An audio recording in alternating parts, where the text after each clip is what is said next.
Bienvenidos al tema número 40 de nuestro seminario bíblico, profético, histórico. Hoy vamos a terminar el Apocalipsis capítulo 11.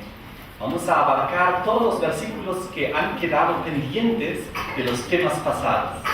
Quiero recordar que hemos visto que en Apocalipsis 11 nos habla acerca de los dos testigos, que son los dos olivos, los dos candeleros, los dos profetas, y hemos visto que se trata efectivamente de la palabra de Dios, del Antiguo y del Nuevo Testamento, que durante un lapso de 1260 años, los 42 meses simbólicos, ellos están ahí vestidos de silicio, vestidos de tristeza, pues en aquel tiempo ellos se llaman a arrepentimiento a un mundo que está sin libertad religiosa, en opresión, pues durante los 1260 años de la soberanía papal, ellos están ahí firmes como dos testigos frente a la oposición. Pues durante ese tiempo la palabra de Dios fue suprimida, fue prohibida y fue de tal manera alejada de las personas que las personas en general no podían acceder a la palabra de Dios. Pero aún así Dios con sus dos profetas, sus dos testigos, estaba ahí. Y esos dos profetas, esos dos testigos, los dos candeleros, los dos olivos, fueron representados ahora aquí en Apocalipsis 11 a través de dos personajes, Elías y Moisés. Y vimos que ellos representaban, vamos a verlo aquí en la ilustración, representaban de alguna manera a estos dos testigos. Pues como hemos visto, ellos son que en la antigüedad cerraron el cielo para que no llueva, convirtieron el agua en sangre durante las plagas del Éxodo allá en Egipto, y de tal manera que Dios de alguna manera ejemplificó, tipificó a estos dos personajes, Elías y Moisés, como estos dos mensajeros y esos dos testigos que también debemos ser tú y yo. Tú y yo también debemos ser esos dos testigos, esos dos profetas, esos dos candeleros, esos dos olivos, en el sentido de que también nosotros debemos llevar la palabra de Dios y la luz que está aquí en la Biblia, en el Antiguo y en el Nuevo Testamento, a las naciones. Nosotros debemos, en ese sentido, también profetizar, es decir, predicar las profecías de la palabra de Dios, transmitir la palabra de Dios y sus santas profecías a las personas para que entiendan. Ahora, lo que vimos en el tema pasado también es que en el Nuevo Testamento estos dos personajes, Elías y Moisés, aparecen una vez unidos allá en el monte de la Transfiguración. Y en el Antiguo Testamento también los dos personajes aparecen una vez unidos en un pequeño pasaje en el libro de Malaquías 4 al 6, donde estos dos personajes están representados juntos. Lo que vimos y lo que vemos en Apocalipsis 11 es una aplicación dual de estos dos personajes representando el Antiguo y el Nuevo Testamento y representando todos aquellos que llevan el mensaje del Antiguo y Nuevo Testamento al mundo. Ahora, lo interesante es que Moisés representa el pasado. Él hace recuerdo fiel al pacto antiguo, a la Torah, a ser fiel a los mandamientos de Dios, mientras que Elías más bien mira hacia el futuro y representa la promesa del Mesías venidero. De tal manera que los cristianos en el tiempo de Jesús, ellos relacionaron la llegada del Mesías directamente con Elías. Inclusive en la tradición judía, ellos relacionan la persona de Elías con la esperanza mesiánica del Cristo venidero. Hay varias leyendas, prácticas litúrgicas y canciones nostálgicas, inclusive del sábado, que se refieren a Elías en expectación del Mesías venidero. Y ustedes recuerdan, hay pasajes en el Nuevo Testamento, por ejemplo en Lucas 1, 13 al 17, en Mateos 17, 10 al 13, donde habla de Juan el Bautista y de su nacimiento y de su obra, y está en relación a el espíritu y el poder de Elías. En otras palabras, aquí vemos también que el Nuevo Testamento pone a Elías en el contexto histórico de la llegada del Mesías, la esperanza mesiánica.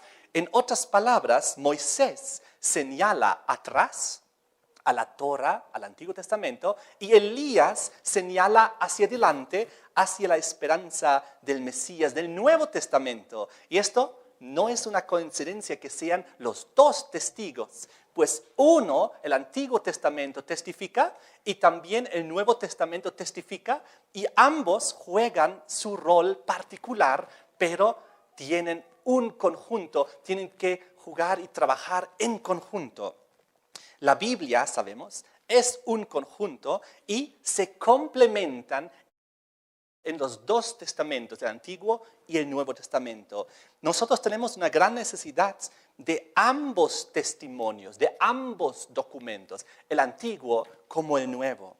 Y la Biblia también hace referencia a estas dos personas en Apocalipsis 11 que transmiten y dando a entender como un marco hacia algo muy personal de que son personas de las cuales en realidad se trata. En realidad no se trata de un libro físico, unas palabras, unas letras, sino de las personas que lo leen, que lo aceptan, que lo creen y en las cuales esto se convierte en una realidad en sus vidas y que luego las personas comienzan a transmitir, a vivir y a proclamar esta palabra y a vivir según ella y según sus esperanzas y según sus promesas y según sus doctrinas y sus profecías. De tal manera que en realidad es algo mucho más personal y por eso Dios pone en Apocalipsis 11 la Biblia, el Nuevo Antiguo Testamento, en algo muy personal, en experiencias de personas que deben transmitir estos mensajes, porque el ser humano debe recobrar vida la palabra de Dios. Tal como Jesús dijo que Él es el verbo de Dios. Jesús es la palabra hecha carne. Y también nosotros y los testigos que transmiten la palabra de Dios deben ser también verbos de Dios, en el sentido de que la palabra de Dios también se hace carne en nuestras vidas. Y nosotros vivimos la palabra de Dios. No solo la tenemos como una teoría, una palabra ahí escrita con unas cuantas letras impresas. Y de esta manera, los judíos, vamos a ver aquí en la ilustración, los judíos preservaron el Antiguo Testamento y las profecías del Antiguo Testamento. Y los cristianos preservaron el Nuevo Testamento y las profecías del Nuevo Testamento. Y ambos lo hicieron con mucho cuidado. Lo que ocurre es que los cristianos que transmitieron el Nuevo Testamento, ellos llevaron el mensaje de gracia, de amor al mundo entero. Y es muy importante saber que sin ellos, sin los judíos que preservaron el Antiguo Testamento y los cristianos que preservaron el Nuevo Testamento, hoy en día los santos escritos no existiesen. Hoy en día no tuviéramos la Biblia si no fuese por aquellas personas durante toda la historia humana que preservaron fielmente la palabra de Dios. Ahora, esta palabra de Dios es un testimonio que debe convertirse en carne y sangre en nuestras vidas. Pues la Biblia, sin los testigos que la transmiten, que la viven, que creen en ella, la Biblia sería un libro sin voz, sería empolvado en un museo. Pero nosotros sabemos que no es así, pues existen personas que son relacionados, que son ejemplificados por estos testigos, por estos profetas que transmiten y viven la palabra de Dios. Ahora, juntos, el Antiguo como el Nuevo Testamento son siempre una unidad, pero desafortunadamente ha sido históricamente separada. Históricamente, los judíos que preservan el Antiguo Testamento, ¿qué han hecho con el Nuevo? Lo han rechazado. Y hoy en día los cristianos que tenemos el Nuevo Testamento, muchos de ellos rechazan el Antiguo Testamento. De tal manera que tratan de separar los dos testigos. Pero no se puede separar los dos testigos, porque van juntos, tienen que profetizar juntos, se complementan el uno con el otro, tienen que sobrevivir juntos, se necesitan el uno al otro, se iluminan mutuamente y también se complementan mutuamente. Si quitamos el Antiguo Testamento, el Nuevo Testamento se distorsiona. Si quitamos el Nuevo Testamento, el Antiguo Testamento por sí mismo tampoco revela la luz completa. De tal manera que los dos tienen que ir juntos. Es un principio de unidad y también de complementariedad. Los dos se complementan. El Antiguo Testamento, para dar un ejemplo, el libro de Daniel que hemos visto, sin Daniel no podemos entender el Apocalipsis. Pues lo que nos revela Daniel luego se complementa y continúa en el Apocalipsis. Los símbolos que se explican y se ponen en el libro de Daniel son los mismos que aparecen en el libro de Apocalipsis. Entonces, de tal manera que los dos testigos tienen que profetizar juntos, no se los puede separar. Ahora vamos a Apocalipsis capítulo 11 y llegamos al siguiente versículo en cuestión, que es el versículo 7. Muy importante lo que viene ahora. Cuando hayan acabado su testimonio, los dos testigos, ¿durante cuánto tiempo tenían que profetizar? ¿Recuerdan el versículo 3? Daré a mis dos testigos que profeticen por 1260 días vestidos de cilicio. 1260 días que se convierten en años, 1260 años que ya sabemos gracias al libro de Daniel 7 y otros capítulos más, 8 y 12, que se trata de la soberanía papal de 538 a 1798. Durante ese tiempo los dos testigos tenían que estar ahí firmemente frente a toda oposición, profetizando, predicando, aunque vestido con cilicio, llamando al arrepentimiento, como vimos en el tema pasado. Ahora dice el versículo 7, cuando hayan acabado su testimonio, es decir, al fin de los 1260 días o años, o también de los 42 meses, según el versículo 2, que también 42 meses por 30 días, los mismos 1260 días que se convierten en años. Versículo 7, cuando hayan acabado su testimonio al fin de los 1260, es decir, en 1798, la bestia que sube del abismo hará guerra contra ellos y los vencerá y los matará. Oh, tremendo. Aquí nos indica que en 1798, al cabo de los 1260 años proféticos, surge una bestia, ¿de dónde? Del abismo. ¿Y qué hace la bestia del abismo con la palabra de Dios, con los dos testigos del Antiguo y Nuevo Testamento? Hace guerra contra ellos. De tal manera, dice la Biblia en el versículo 7, que los vence y los mata. Es muy interesante, sabemos que durante los 1260 años de la soberanía papal, el Vaticano mismo, el sistema papal, había luchado contra la Biblia, había prohibido sus traducciones, había prohibido su lectura. Pero ahora vemos que surge una potencia al cabo de los 1260 que lucha aún peor contra la palabra de Dios, de tal manera que hace guerra directa contra la Biblia, matándola. Eso es muy interesante. En primer lugar, ¿qué significa que sale del abismo? Todas las bestias que hemos visto hasta el momento en Daniel capítulo 7, del 1 al 7, recordamos, salieron del mar. El león salió del mar, Babilonia. El mar era una representación de ¿qué?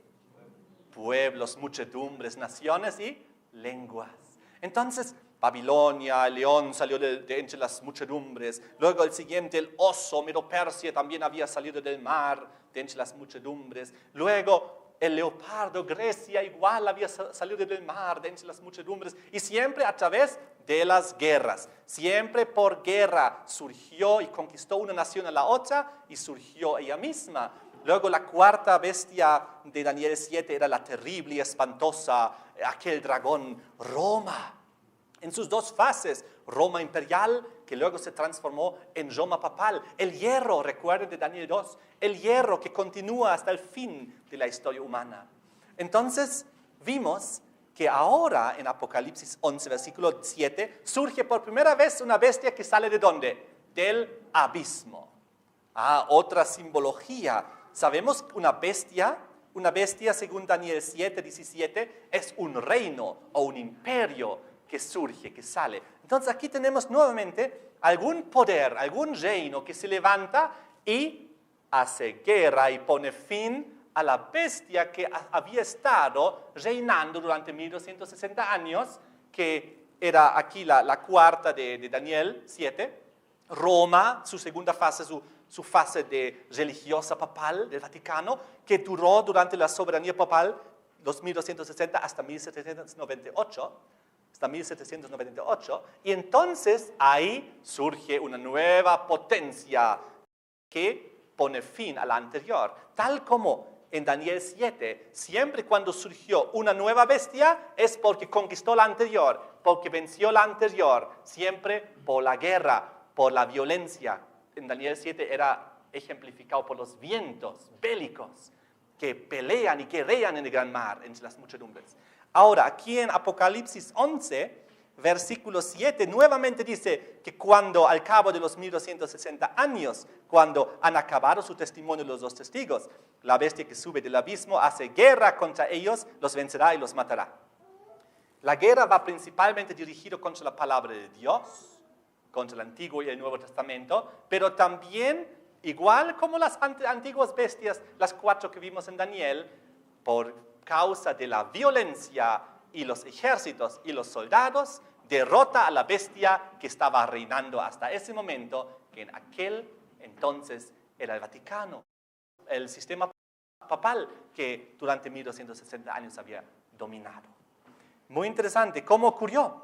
Ocurrió cuando Napoleón, durante la Revolución Francesa, envió a su general Berthier. Ya hemos visto esto en temas anteriores. El general Berthier va de Francia a Italia y ¿qué hace? Va al Vaticano y toma preso ¿a quién? Papa Pío VI. Y Papa Pío VI es llevado al exilio a Francia y muere ahí. Les quiero recordar esto de la cita de este libro acerca de Juan Pablo II, el Vaticano y el Papado, donde se muestra toda la historia del Vaticano. Y aquí en la página 122 se muestra todos los papas que hubo en la historia. Y acerca de Papa Pío VI dice lo siguiente: en 1798, cuando se produce la ocupación de Roma por los franceses, en plena Revolución Francesa, el Papa es detenido en su exilio, conducido a Briancón y luego a Valence. Muere prisionero a orillas del Ródano. Entonces, de tal manera, el Vaticano, que había dominado durante más de 1000 años en Europa, recibió una herida mortal, una herida, un golpe muy duro, pero del cual se recuperó, como veremos en otro tema, en un cierto proceso de recuperación. Ahora, lo interesante es que esta bestia en Apocalipsis 11, versículo 7, que sube y sube del abismo y hace guerra contra la Biblia, es la Revolución Francesa. Pues fue Francia, a través de la Revolución Francesa, a través de Napoleón, que envió su general Berthier y puso fin y quebró aquel poder que había dominado los 1260 años anteriores.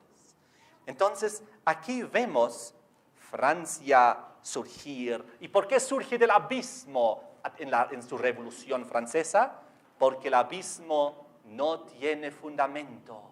El abismo no tiene fundamento, es una potencia atea. Y el versículo que le sigue, el versículo 8, dice que sus cadáveres de la Biblia, del Antiguo y Nuevo Testamento, estarán en la plaza de la grande ciudad, que en sentido espiritual se llama Sodoma y Egipto, donde también nuestro Señor fue crucificado. Aquí nos ejemplifica que en la Revolución Francesa, esta bestia que surge, que pone fin al Vaticano, al cabo de los 1260 años, dice que simbólicamente, espiritualmente, también es relacionado con Sodoma y con Egipto. Ahora, Egipto refuerza el concepto que esta bestia sale del abismo, de un lugar sin fundamento, del ateísmo. Porque fue justamente Egipto, que ahora es representada, ejemplificada como Francia en su Revolución Francesa, que justamente Egipto que negó a Dios, que su esencia misma era la negación del Dios verdadero. Recordemos que eso está aquí en Éxodo capítulo 5, versículo 2. Éxodo 5, versículo 2. Cuando Moisés vino ante el faraón, y el faraón respondió: ¿quién es Jehová? ¿Quién es el Señor? Para que yo oiga su voz y deje ir a Israel. yo no conozco a Jehová, yo no conozco al Señor, ni tampoco dejaré ir a Israel. Aquí vemos que Egipto fue la nación que más resistió y peleó contra Dios, contra la verdad, negando la existencia del Dios verdadero como ninguna nación antes de ella. Y ahora en la Revolución Francesa, Francia es representada también espiritualmente como Egipto. ¿Por qué? Porque Francia repite la historia, niega la existencia de Dios en la Revolución Francesa, se pone en contra de Dios, hace guerra contra la Biblia de tal manera, y negando la existencia de Dios, que en el año 1793, al inicio de la Revolución Francesa, por un acto solemne de legislatura y del pueblo de Francia, el evangelio fue abolido en Francia por ley. Entonces, la Asamblea Constituyente francesa promulgó un decreto prohibiendo la Biblia. Y esto ocurrió justamente en 1793. La consecuencia contra la Biblia y la palabra de Dios era fatal. En una de las ciudades de Francia, Lyon, la Biblia fue arrastrada, atada de la cola de un asno en una procesión por las calles. Era un odio extremo contra Dios y contra la palabra de Dios. Había un saqueo general de todo lugar de culto. No solamente esto, sino también en aquel año, por ley, la fornicación fue establecida por ley. Era totalmente un sistema ateo, y no solamente ateo, también es comparado en el versículo 8 espiritualmente como Sodoma. Y Sodoma, ¿qué pasó en Sodoma y Gomorra? Eran ciudades totalmente corrompidas moralmente. Y es exactamente lo que se volvió a repetir ahora en la Revolución Francesa en Francia, porque ellos por ley permitieron la fornicación. Era tremenda la decadencia moral que hubo como consecuencia de poner a un lado y de prohibir y de hacer guerra contra la Biblia. Sucede que el 1 de noviembre de aquel año, voy a poner aquí la ilustración de la Revolución Francesa, el 1 de noviembre de 1793, Gobet, con los sacerdotes, el obispo de republicanos de París, había arrojado la sotana y abjurado la religión, diciendo, ya no más religión. 10 días después, el 11 de noviembre de 1793, se celebró el gran festival dedicado a la razón y a la verdad en la catedral de Nuestra Señora, profanándolo y denominándolo el templo de la razón. Ahora, la catedral de Nuestra Señora se refiere a la Virgen María que había allá en París, en Francia, era la catedral más importante de Francia y de la capital de París. Y ahí ellos celebraron ahí dentro el gran festival dedicado a la razón. En la gran catedral pusieron en el centro de la iglesia, erigieron una pirámide coronada con la inscripción a la filosofía. Y este dibujo también relata esto. Y comenzaron a adorar a una mujer que habían escogido del pueblo. Y esta mujer la comenzaron a adorar como la diosa de la razón. Entonces, todo esto, en esta gran ceremonia en la catedral de Nuestra Señora de París, era realmente una ceremonia muy burlesca, insultante, y a esta ceremonia asistieron la Convención Nacional de Francia de la Revolución y todas las autoridades. Ahora, lo que ocurrió en el versículo 8, cuando dice, sus cadáveres de la Biblia estarán en la plaza de la grande ciudad, que en sentido espiritual se llama Sodoma y Egipto, donde también nuestro Señor fue crucificado. Dice aquí que simbólicamente Francia, la Revolución Francesa, es como la grande ciudad, que en sentido espiritual es como Sodoma y Egipto.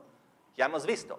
Pero la grande ciudad en Apocalipsis es definido como la gran Babilonia. Apocalipsis 14, versículo 8, por ejemplo, dice, ha caído Babilonia, la gran ciudad. Apocalipsis 18, versículo 10. Ay de la gran ciudad de Babilonia. Volviendo a Apocalipsis 11, versículo 8, Francia en su Revolución Francesa fue comparado a la gran Babilonia que hizo aparentarse igual como era el Egipto antiguo en su ateísmo y Sodoma antigua en su decadencia moral. Sucede que el versículo también dice, donde también nuestro Señor fue crucificado. Ahora es muy interesante, ¿quién ha sido muerto en el contexto de Apocalipsis 11? La palabra de Dios, los dos testigos, Antiguo y Nuevo Testamento. Y aquí ahora dicen que ahora, en sentido espiritual, donde también nuestro Señor Jesús fue crucificado. Según San Juan 1, versículo 1, Jesús es el Verbo de Dios. Él es la palabra hecha carne.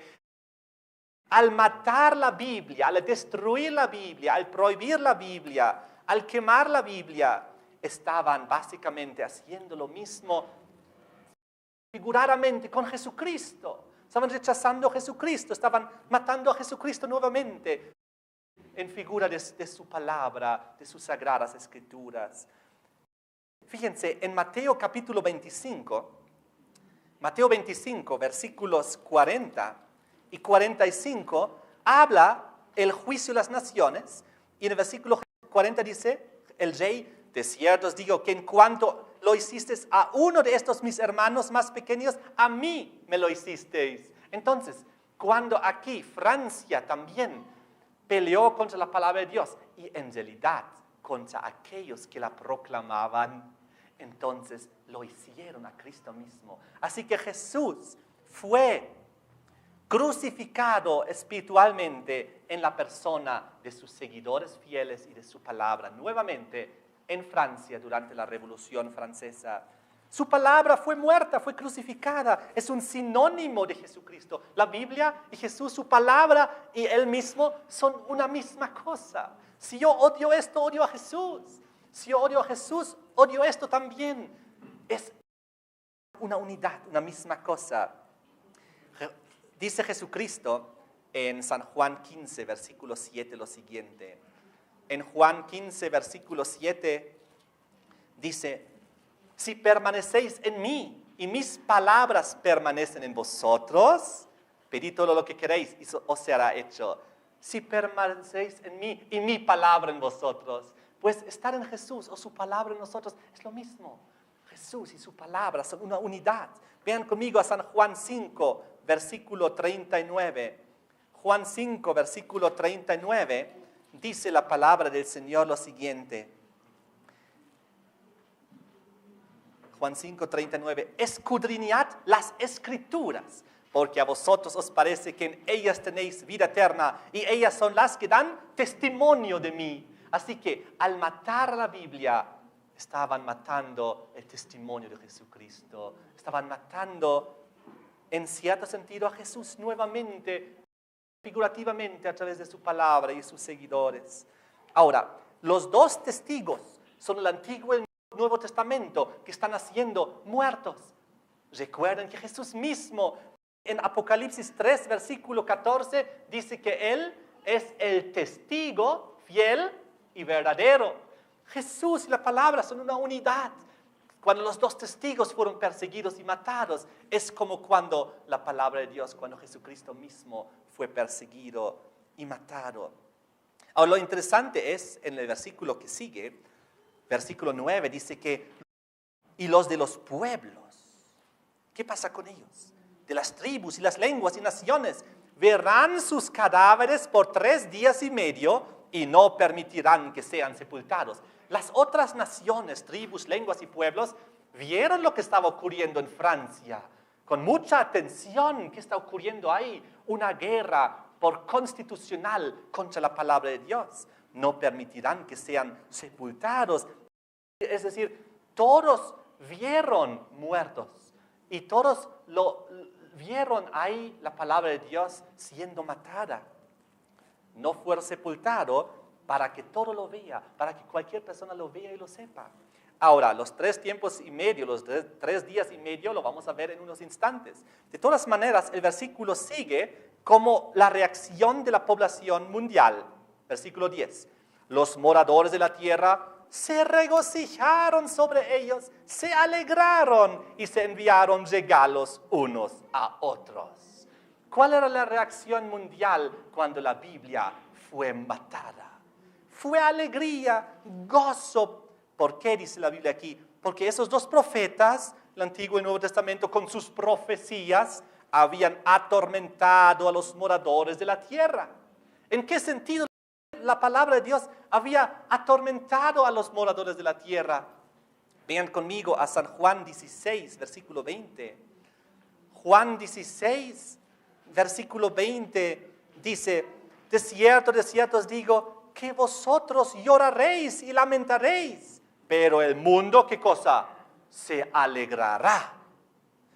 Cuando Jesucristo murió en la cruz y estaba 3 días allá en la tumba, ¿cómo era la reacción del mundo? Se alegró. ¿Y cuál era la reacción de sus seguidores? Llorarán y lamentaron. Ahora, lo mismo ocurrió cuando la palabra de Dios es destruida. El mundo se alegra, se goza, se envían regalos, festejan este momento. ¿Por qué? Porque los dos profetas habían atormentado a los moradores de la tierra. Pues cuando la palabra de Dios te llega a tu corazón y tú no la aceptas, ¿qué pasa? Te atormenta tu conciencia, porque siempre te dice, tienes que transformarte, tienes que cambiar, si no vas a perderte, vas a recibir el castigo, no te vas a ir al cielo, vas a sufrir el infierno. Y la gente no quiere escuchar esas cosas, quiere vivir su vida sin la palabra de Dios, sin mala conciencia, vivir la vida, comer bien, beber bien, divertirse, que nadie venga y te cause una mala conciencia y te atormente con esas cosas. Y una vez que la palabra de Dios aquí en Francia fue muerta durante 3 días y medio, entonces eso era la reacción del mundo. Pero ¿qué dice en el versículo 11? Después de los 3 días y medio, entró en ellos el espíritu de vida enviado por Dios. La Biblia que estaba Antiguo y Nuevo Testamento 3 días y medio muerto, en ellos entró el espíritu de Dios de vida y se levantaron sobre sus pies. Cayó gran temor sobre los que lo vieron y oyeron una gran voz del cielo que les decía, subid acá. Y subieron al cielo en una nube y sus enemigos los vieron. Aquí está ocurriendo lo mismo con Jesús. Jesús murió. Al 3er día resucitó. Y entonces Jesús se fue al cielo en una nube. Y, bien, en el caso de Jesús, cuando fue al cielo, sus discípulos lo vieron. Pero aquí, el mundo ve resucitar la palabra de Dios y llegar a ser victorioso en este mundo. Y los enemigos lo ven, pero no lo pueden detener, no lo pueden ya vencer. Han hecho su máximo esfuerzo. Van a tener que cambiar de estrategia, pues no han podido vencer y matar la Biblia, hacerla desaparecer del planeta Tierra. Ahora, sucede lo siguiente, que en el versículo 9 nos habla de los 3 días y medio. Sabemos nosotros por ya conocimiento bíblico y profético, día por año se aplica en profecía, ¿no es así? 3 días y medio se convierten en 3 años y medio. ¿Saben? Ahora viene algo muy sorprendente. Fue en noviembre del año 1793 cuando la Convención Revolucionaria decretó abolir los servicios religiosos y la Biblia. Por primera vez en la historia de la Iglesia se proclamó oficialmente el fin de la cristiandad. Por primera vez. Ellos juntaron las Biblias en todo lugar y las quemaron. Hicieron grandes montañas de libros religiosos, no importa, libros religiosos católicos, protestantes, Biblias de los judíos. Juntaron todos los libros religiosos y las ciudades las quemaron con desprecio los libros sagrados. Abolieron todas las instituciones bíblicas. Cambiaron inclusive el ritmo semanal, porque dijeron, el ritmo semanal de 7 días surge del Génesis, y eso es bíblico, y entonces nosotros pondremos un nuevo calendario, el calendario de la Revolución Francesa, de 10 días, 9 días de trabajo, y el 10º día para el placer y la diosa de la razón. Así fue. Entonces lo que ocurrió fue que se suprimieron los bautismos, la comunión, se ensalzó la diosa de la razón, que era a través de un personaje de una mujer vil, por si acaso. La prostitución comenzó a crecer abundantemente y la diosa de la razón era una mujer prostituta que la comenzaron a adorar en la catedral, en las iglesias. Y en las otras iglesias pequeñas y en las ciudades pequeñas de Francia siguieron el ejemplo. Escogieron mujeres y las adoraron como la nueva diosa de la razón. Como hemos visto, la reacción del mundo en el versículo 10 era que se regocijaban, se alegraban, se enviaban regalos. Vean conmigo a San Juan capítulo 17, versículo 14, donde decía: yo les he dado tu palabra y el mundo los aborreció. Ahí está, el mundo aborreció la palabra de Dios. No quería escucharla, era un tormento para la gente tener que escuchar todas estas cosas que se proclamaban y se predicaban. Pero, muy interesante, 3 años y medio que aquí nos hace recordar también a Elías, que también es mencionado en Apocalipsis 11, que durante 3 años y medio, recuerdan, se cerró el cielo y no hubo lluvia.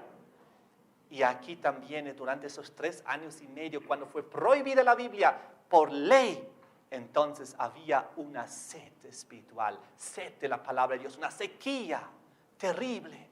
Ahora, lo que ocurrió fue que su alegría del versículo 10 duró poco. Pues la Biblia dice en el versículo 11 que después de los 3 días y medio, la palabra de Dios sale victoriosa, vida entra en ella, se levanta sobre sus pies, cae gran temor sobre los que lo ven y desde el cielo una voz: subid acá. Y subieron al cielo en una nube y los enemigos lo vieron y no lo pudieron detener. La Biblia, la palabra de Dios se recupera victoriosamente. Nadie ya puede detener su éxito y su triunfo. ¿Cómo ocurrió esto? 3 años y medio después. Recordemos que en noviembre de 1793 se prohibió en la Convención de la Revolución Francesa la Biblia. 3 años y medio después, justito, el 17 de junio de 1797, 3 años y medio después, nuevamente se reunió la Asamblea Francesa y esta vez abrogó el decreto y concedió tolerancia a las Escrituras. No había ni un voto disidente, ni uno levantó su mano para detener esto. La Asamblea General de Francia, ellos todos votaron nuevamente conceder tolerancia a las Escrituras, otra vez permitirla. Otra vez Francia comenzó a proclamar, y luego las otras naciones europeas occidentales, tolerancia y libertad de culto y de religión. Qué interesante. Aquella nación que se había levantado en contra de la Biblia, ahora se levanta en la primera que permite libremente la religión en Europa, y luego las otras revoluciones en los otros países europeos, los otros países siguieron el ejemplo. Ahora, en mayo, un mes antes de decretarse nuevamente la legalidad de la Biblia, en el concilio había un hombre que se llamaba Camilo Jordán. Era uno de los primeros legisladores de la Restauración en Francia. Él dijo en el concilio de los 500 lo siguiente: fe en Dios es para el Estado la mejor garantía de orden y estabilidad. Que todos nuestros ciudadanos estén hoy totalmente asegurados. Que todos los católicos, protestantes, bautizados o no bautizados, sepan que es la voluntad de los legisladores, como también la voluntad de la ley, que la libertad de culto es asegurada. Yo quiero renovar en su nombre la sagrada promesa: todas las religiones son libres en Francia. Y entonces en Francia se proclamó la libertad de culto. Desde entonces, la libertad religiosa en Francia se promulgó a varios otros países, y donde las tropas y las legiones francesas, los soldados, llegaron en Europa, ellos liberaron a los protestantes perseguidos y liberaron a los judíos de los guetos en los que estaban y los hicieron nuevamente como ciudadanos permitidos. Ellos llegaron, por ejemplo, a España y liberaron ahí a los judíos y los protestantes y permitieron que los judíos serían nuevamente ciudadanos reales en España y suprimieron la Inquisición a donde llegaron. Realmente había comenzado una nueva era con la Revolución Francesa. Tenía impacto mundial. Lo que sucede fue que en el versículo 13 nos habla que en aquella hora hubo un gran terremoto. La 10ª parte de la ciudad se derrumbó y por el terremoto murieron en número de 7,000 hombres. Los demás se aterrorizaron y dieron gloria al Dios del cielo. En aquella hora hubo un gran terremoto. ¿Y cuánto? La 10ª parte de la ciudad se derrumbó. Era un golpe muy duro que sufrió Babilonia. Era un golpe muy duro que sufrió el Vaticano, el sistema papal. Dice aquí que una 10ª parte de la gran ciudad de Babilonia se derrumbó, que en este terremoto fue afectado. Ahora, esto nos hace recuerdos directamente a las 10 tribus, simbólicamente hablando ahora de Daniel capítulo 2 y de Daniel capítulo 7. Los 10 tribus bárbaras que luego conquistaron el Imperio Romano, que formaron lo que hoy en día es Europa, que aceptaron el catolicismo romano y se subyugaron al obispo de Roma, 7 de ellas, pero aquí hablando de que 1/3 de la ciudad sufrió un terremoto, una 10ª parte, nos hace reflexionar. Francia era 1 de 10. Cuando se conquistó Roma, el Imperio Romano. Y ahora Francia, en la Revolución Francesa, 1 de los 10, está siendo sacudido por este terremoto de la Revolución Francesa. Pero se recupera rápido. La 10ª parte también es un mínimo en la Biblia. Es decir, es un concepto de un mínimo. Y 7,000 hombres que mueren tampoco son muchos en la simbología aquí, pero nuevamente aquí hace una aplicación hacia el concepto del remanente, que en la Biblia habla de los 7,000. Pero lo interesante es que nos muestra que rápidamente Babilonia se recupera, porque fue solo una 10ª parte afectada y se recuperó rápido. Pero el golpe fue duro. La iglesia sufrió bastantes ataques por todo lado, en Francia sobre todo. El Papa es encarcelado, como hemos visto, el líder espiritual. Ahora, algo muy interesante aquí que les quiero llamar la atención. En Daniel capítulo 12 hemos visto los 1290 años de la profecía que comenzaron en 508, cuando el continuo es quitado, porque Francia, ¿recuerdan? Era la primera nación en entregarse, someterse al obispo de Roma, 508, bajo Clodoveo, rey de los francos, la primera tribu bárbara que aceptó el catolicismo como religión estatal y que se sometió al obispo de Roma, enviándole su corona, eran los franceses. Francia, los francos, 508. Luego corren los 1290 años de Daniel capítulo 12 y llegamos a 1798. Y fue Francia la primera de las tribus bárbaras en oponerse nuevamente contra aquella religión. La primera en aceptar el catolicismo y la primera en rechazarla tras su tiempo profético. Muy interesante. Dice la Biblia, y sabemos, lo que sembramos, cosechamos. En Apocalipsis 13, versículo 11, dice, si alguno lleva en cautividad, va en cautividad. Si alguno mata a espada debe ser muerto. Aquí nos indica lo que el Vaticano, lo que el sistema papal había hecho durante más de un milenio, 1260 años, persiguiendo, matando, llevando en cautividad, matando a espada. Ahora en la Revolución Francesa, lo mismo que hizo, cayó sobre el mismo sistema, como vamos a ver a continuación. Jesucristo lo había dicho con claridad en Mateo capítulo 26, versículo 52, donde Jesús había dicho, vuelve a tu espada a su lugar, porque todos los que toman espada, a espada perecerán.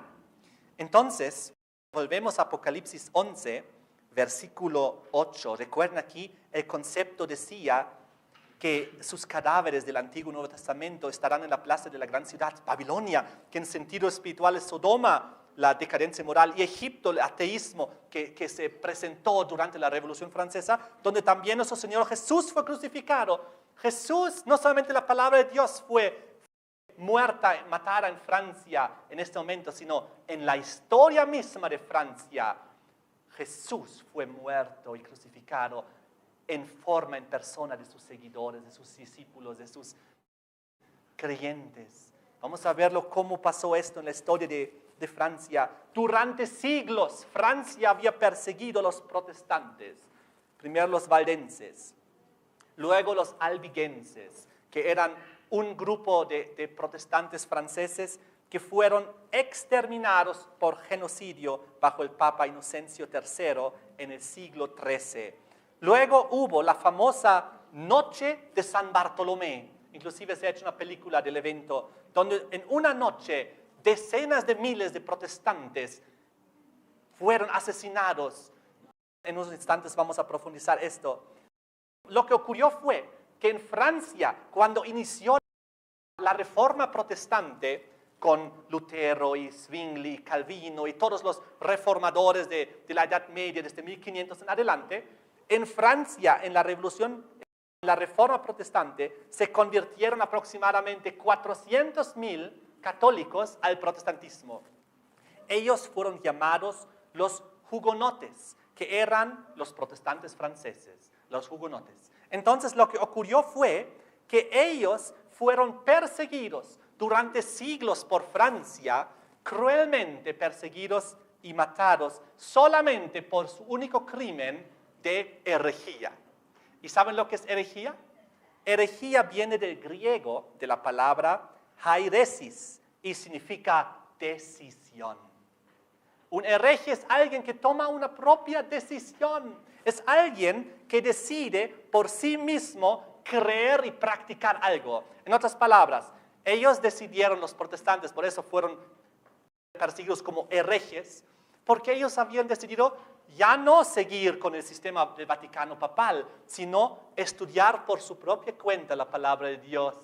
Y por eso ellos tomaron propias decisiones y decidieron creer y leer y vivir lo que dice ahí.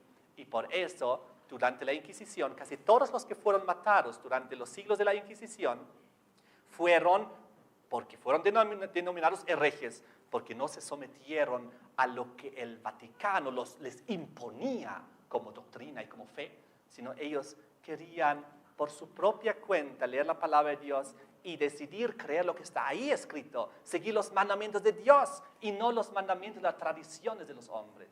Es por eso que en Francia también los reyes franceses proclamaron terribles guerras contra los hugonotes. Animados por los obispos y por los nobles, había 8 guerras civiles desde Francia contra los protestantes franceses, contra los hugonotes. Ocurrió el 18 de agosto de 1572 que había una pequeña tregua. Había una tregua. La hermana del rey se casó con un destacado hugonote. Muy interesante. Había una boda de alto vuelo y el rey prometió oficialmente en Francia libertad para los protestantes, los hugonotes. Pero ¿saben lo que ocurrió? La madre de la novia se puso muy furiosa y ella planificó la masacre de la noche de San Bartolomé. Ella dijo, ni siquiera había pasado una semana de la boda cuando a las 2 de la mañana sonó la campana en todas las ciudades de Francia. Y eso era la señal, salir a matar a los protestantes, a los hugonotes. En esta noche, solamente en París, murieron más de 8,000 personas. Y en toda Francia, entraron a las casas, la gente estaba durmiendo y los mataron todas las familias. Eso fue. Ahora, la reacción del Papa Gregorio, número 13, Papa Gregorio XIII, era que él celebró el acontecimiento haciendo pintar frescos y diseñar inclusive una medalla para recordar la ceremonia de la noche de San Bartolomé, una gran victoria contra los herejes.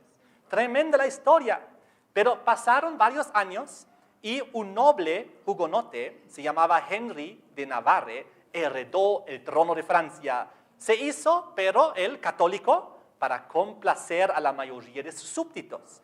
Él llegó a ser el rey Enrique IV. Ahora, él en el año 1598, apenas pocas décadas después de la noche de San Bartolomé, él promulgó el Edicto de Nantes. Y este Edicto de Nantes la hizo de tal manera legalmente que no pueda ser derogada, irrevocable. Y en este Edicto de Nantes, él concedía a los hugonotes muchas libertades. Y los hugonotes, bajo esta nueva ley, los protestantes de Francia llegaron a ser la clase media de su época, llegaron a ser 2 millones de protestantes hugonotes en Francia, 1/10 parte de la población, pero luego, poco a poco, sus libertades les fueron quitadas nuevamente, las iglesias derribadas, los pastores expulsados, los colegios clausurados. Y lo peor de todo fue que soldados rudos franceses, que fueron llamados los dragones, fueron enviados a vivir con los hugonotes en sus casas. Y ellos les hicieron la vida imposible a los pobres, con obscenidades, robos, vandalismo, tortura, violación, inclusive asesinato. Llegó el momento, pocas décadas después de que Enrique IV haya declarado este Edicto de Nantes, que era tan bueno y donde había prosperado el protestantismo en Francia, pero entonces, octubre de 1685, el rey Luis XIV revocó formalmente el irrevocable Edicto de Nantes y lo volvió a reprimir y puso a los hugonotes fuera de la ley, pero a la vez les prohibió abandonar el país. De todas maneras, casi 500,000 logró escapar hacia otros países, pero a partir de ahí, en Francia, durante muchas décadas y 2 siglos casi, durante casi un siglo más, la iglesia protestante fue perseguida, fue martirizada. ¿Hasta qué momento? Hasta la Revolución Francesa. Y cuando surgió la Revolución Francesa, todo cambió. Ahora, lo interesante es lo siguiente. Al rechazar a los protestantes, Francia había rechazado también la palabra de Dios, la Escritura. El Antiguo como el Nuevo Testamento, Francia había rechazado los 2 testigos.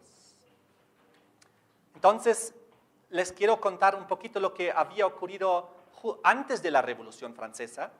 Los obispos de Francia llegaron a ser parte de la nobleza. Ellos estaban íntimamente aliados con los nobles y con el rey, de tal manera que ellos no reprendían la opresión de los gobernantes y tampoco sus lujos extravagantes, porque llegaron a ser parte de este mismo sistema. Y cuando el pueblo francés se deshizo de su antigua monarquía, también se deshizo de todo su sistema opresivo tributario y se deshizo también de su antigua religión. Y eso quiero que entendamos muy bien. Ellos, los franceses, odiaron la única religión que se les había permitido conocer. La única religión que les había permitido conocer era el catolicismo romano a través del Vaticano y del sistema papal. Entonces, ellos en la Revolución Francesa vieron los nobles, los obispos, el rey, la clase rica, todos son una misma unidad y su odio fue contra esa única religión que se les permitió conocer. Por eso ellos pusieron el calendario revolucionario, ya no comenzando con el nacimiento de Cristo, sino con el primer año de la Revolución Francesa. El antiguo calendario tenía más de 200 días religiosos santos. Estaba sobrecargado de días religiosos católicos. Los pobres de Francia ni siquiera podían trabajar lo suficiente para alimentarse y sustentar bien sus vidas. Por eso abolieron todos los días santos del calendario. Inclusive sacaron el domingo, que era el día de descanso católico, que nosotros sabemos que era el último recuerdo de alguna manera de la creación del sábado. Y entonces ellos pusieron un nuevo calendario de 10 días. Inclusive cambiaron los nombres de los meses y en su nuevo calendario. Por ejemplo, lo llamaron mes nevoso, lluvioso, ventoso, etc. Ellos quemaron las Biblias. Las iglesias fueron clausuradas oficialmente. La gente, dicen algunos historiadores, bailaban desnudos en las catedrales, en las iglesias, en los cementerios, por su rechazo total contra todo lo que era el catolicismo y la religión que habían aprendido. Ellos sacaron los símbolos, los santos, las imágenes de los santos de las iglesias y pusieron en su lugar estatuas de sus mártires de la Revolución Francesa, levantando una religión revolucionaria y también la diosa de la razón. Una joven que fue adorada en las catedrales y en las iglesias. Era una profunda política de descristianización. Y ahora lo interesante es que ahora se aplica lo que vimos antes. El que mata a espada morirá. El que lleva en cautiverio acabará también. Lo que Roma había hecho durante 1260 años y había enseñado muy bien a sus súbditos, ahora eso recayó sobre ellos mismos. ¿Por qué? Los clérigos, más de 2,000, entre 2 y 5,000 sacerdotes fueron ejecutados por la guillotina, fusilados, etc. Más de 850 sacerdotes fueron enviados a las galeras para remar hasta morir, tal como ellos durante siglos habían enviado a los protestantes a las galeras, tal como ellos durante siglos habían ejecutado o martirizado a los protestantes, ahora lo recayó sobre ellos. Ellos, más de entre 30 y 40,000 sacerdotes, tuvieron que huir al exilio para salvar sus vidas, igual como los protestantes tuvieron que abandonar todas sus casas, negocios, amigos, para abandonar al exilio, para huir de la muerte.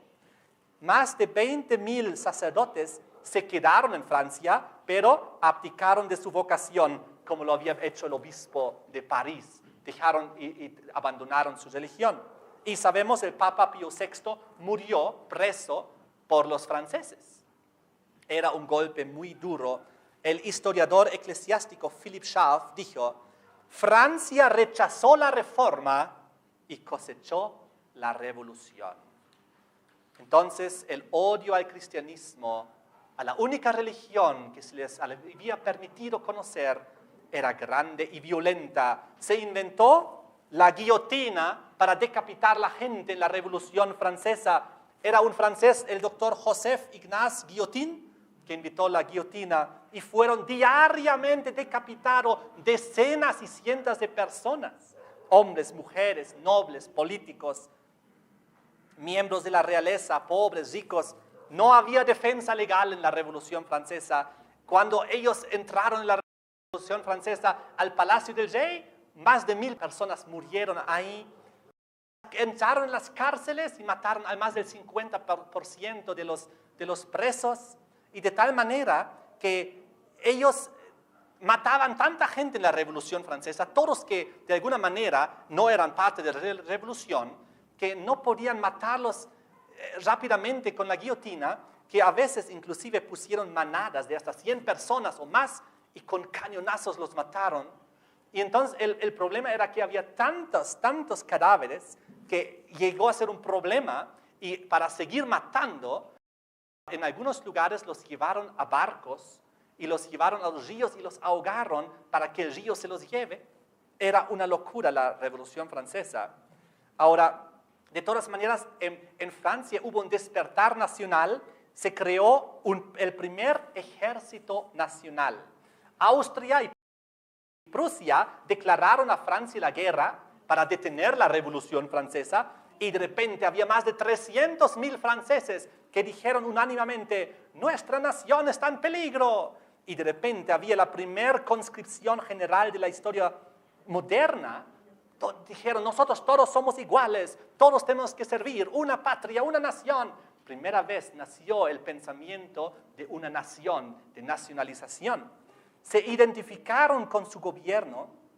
Hasta ese momento, en toda la historia, las guerras eran llevadas adelante por mercenarios o por ejércitos profesionales que pagaba el gobierno. Y ahora, por primera vez en la historia humana, la nación, la gente dijo, formemos un ejército para luchar en contra de nuestros enemigos que están en contra de nuestra revolución, en nuestra revolución francesa. Lo que ocurrió fue que eso dio lugar a la Primera Guerra Nacional. Nunca hubo así algo antes. Y de ahí, la influencia de la Revolución Francesa hizo que todos los países comenzaron a hacer ejércitos nacionales. Fruto de eso es más adelante la Primera y la Segunda Guerra Mundial, donde se unieron los ejércitos de grandes y muchas naciones para matarse entre sí millones y millones de personas. La Revolución Francesa, la bestia que sale del abismo, realmente tuvo un impacto impresionante. Las consecuencias entonces, como estamos viendo, el espíritu del nacionalismo moderno, ejércitos inmensos, guerras terribles, guerras mundiales, pero también la democracia entró al mundo. El historiador, profesor McNeill, dice que comenzó la revolución democrática, refiriéndose a la revolución francesa, la igualdad de los ciudadanos ante la ley. Y esto estimuló muchas otras revoluciones en Europa, que era todo un gran movimiento único en Holanda, Irlanda, Bélgica, Suiza, Italia, en las Américas, en Alemania, Hungría, Polonia, Grecia. Hay algunos historiadores que dicen que realmente esta era revolucionaria era un terremoto. Utilizan esta palabra, igual como en Apocalipsis 11, versículo 13. En aquella hora hubo un gran terremoto. La Revolución Francesa hizo un gran terremoto en Europa. Otras consecuencias eran el comunismo. El comunismo, Carlos Marx, Lenin, Trotsky, todos ellos analizaron cuidadosamente el desarrollo de la Revolución Francesa para preparar su propia violenta revolución bolchevique del año 1917 para comenzar el comunismo allá en Rusia. Tremendo. Entonces, la Revolución Francesa tuvo como fruto también la Revolución Rusa, donde comenzó todo el comunismo, el ateísmo anticristiano, todo como fruto de ahí. Un nuevo estándar comenzó. Lo que vemos aquí es el manifiesto de los derechos humanos de Francia. Se dan cuenta, es muy parecido a las dos tablas de piedra creadas por Dios. Pero esas son las dos tablas de piedra creadas por el hombre. La Declaración de los Derechos Humanos de Francia. Y entonces, hoy en día, cuando escuchamos las noticias todo el tiempo, derechos humanos, derechos humanos, derechos humanos, pero ya no escuchamos ley de Dios, ley de Dios, ley de Dios. ¿Se dan cuenta? La Revolución Francesa, que surgió sin fundamento del abismo, trayendo ateísmo al mundo, quitó la ley de los 10 mandamientos, poniendo la ley de los derechos humanos en tablas de piedra, según esta ilustración, dando a entender, reemplazamos la ley divina por la ley humana. Y hoy en día vivimos en un mundo de los derechos humanos que suenan bastante bien, aparentemente a primera vista, pero si hacemos más adelante un estudio de esto, nos damos cuenta cuál es el plan detrás de estas cosas. Entonces la razón humana comenzó. Quiero terminar diciendo que aquí en Apocalipsis 11, versículo 11 y 12, pero después de 3 días y medio, entró en ellos, en el Antiguo y Nuevo Testamento, el Espíritu de vida enviado por Dios. Se levantaron sobre sus pies. Versículo 12. Y oyeron una voz del cielo: subid acá. Y subieron al cielo en una nube. Aquí vemos el retorno de las Escrituras. La palabra de Dios es invencible, es victoriosa y comienza su triunfo final aquí en el tiempo del fin. Recordemos que en 1798, ¿qué cosa comenzó? Comenzó el tiempo del fin, lo que hemos visto en muchos estudios anteriores. En la Revolución Francesa, con todas sus influencias mundiales, cuando se decretó la falsa nueva ley humana aboliendo la antigua, fue cuando comenzó el tiempo del fin. ¿No es impresionante esto? Estamos viviendo en este momento, en el tiempo del fin, pero donde Dios ha permitido que resucite su palabra y triunfe como nunca antes en la historia humana. Voltaire, el famoso Voltaire, había dicho pocos años antes, de la Revolución Francesa el desaparecimiento de la Biblia y había dicho, es un almanaque del año pasado. Y pocos años después, la Biblia resucitó. Los dos testigos volvieron a la vida. Llegó a ser el bestseller número 1 a nivel mundial. Ningún libro está tan traducido y tan reproducido como la Biblia. Israel sobrevivió el Holocausto, el Antiguo Testamento.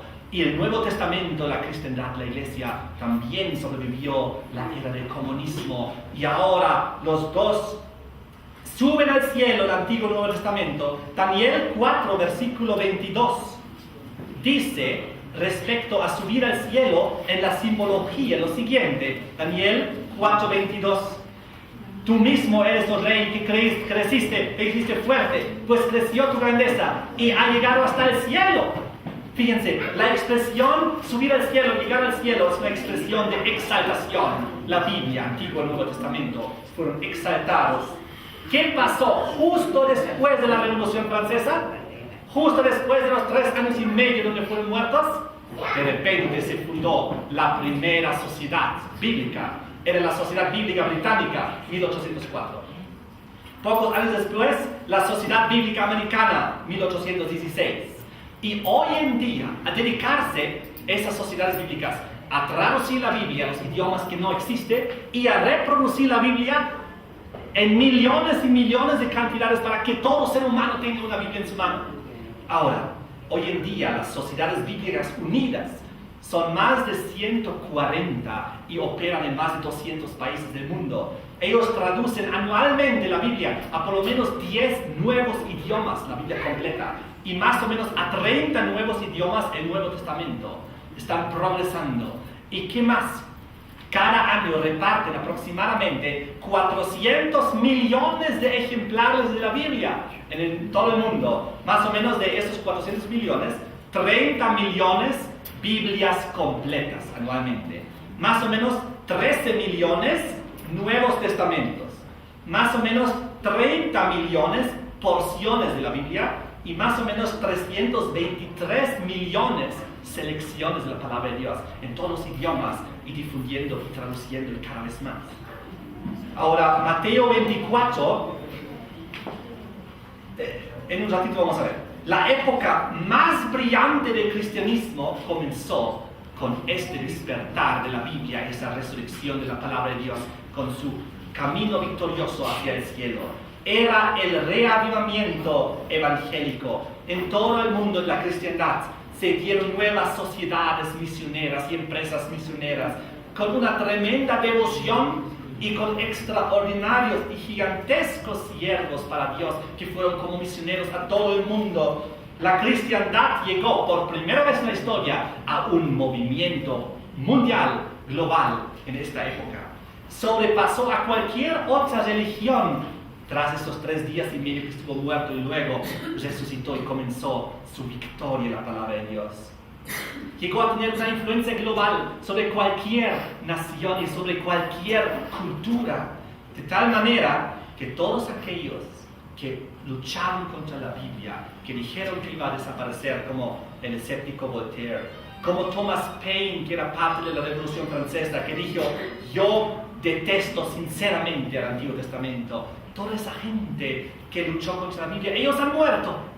¿Qué es de toda esa gente ordinaria que agarró las Biblias y las echó a las llamas y comenzó a dedicarse al placer y a todas las cosas? Todos han muerto. Pero ¿qué es de la palabra de Dios? Sigue viva y sigue creciendo. Quiero terminando leyendo Mateo 24, versículo 35. Mateo capítulo 24, 35, donde Jesús dice, el cielo y la tierra pasarán, pero mis palabras no pasarán. Aunque el ser humano y el diablo y con todas sus agencias, sus sistemas y sus revoluciones intente matar, destruirla, Dios es más poderoso y Dios va a vencer, y los que están con Él también. Y si tú y yo estamos con el Señor, vamos a obtener la victoria igual. Y si vamos a morir, igual vamos a resucitar y ir al cielo. Y si es que no, igual que Moisés, que murió y resucitó y fue al cielo. Igual, si vivimos cuando venga Jesús, y somos uno de los testigos que vive cuando venga Jesús, seremos transformados en vida, y iremos vivos al cielo como lo fue Elías. De tal manera, no importa si somos un testigo de la palabra de Dios que tiene que morir, resucitaremos como Moisés. Igual si vivimos cuando venga Jesucristo, pero si somos un testigo fiel de su santa palabra, de su Antiguo y Nuevo Testamento, de sus profecías, igual iremos vivos al cielo. ¿No es maravilloso? Venceremos, obtendremos la victoria si nos mantenemos con Cristo. Y dice el libro de Isaías capítulo 40, versículos 7 y 8, Isaías 47 y 8. La hierba se seca, la flor se marchita, porque el viento del Señor sopla en ella. Ciertamente, como hierba es el pueblo. Secase la hierba, marchitase la flor, mas la palabra de Dios nuestro permanece para siempre. Y el último versículo que quiero leer está en 1 de Pedro, capítulo 1, versículo 23. 1 de Pedro 1, 23, que dice que la palabra de Dios no solamente está viva, sino nos da vida. 1 de Pedro 3, 1 de Pedro 1, versículo 23, donde dice la palabra del Señor: siendo nosotros renacidos, no de simiente corruptible, sino de incorruptible. ¿Por qué? Por la palabra de Dios que vive y permanece para siempre. Amén.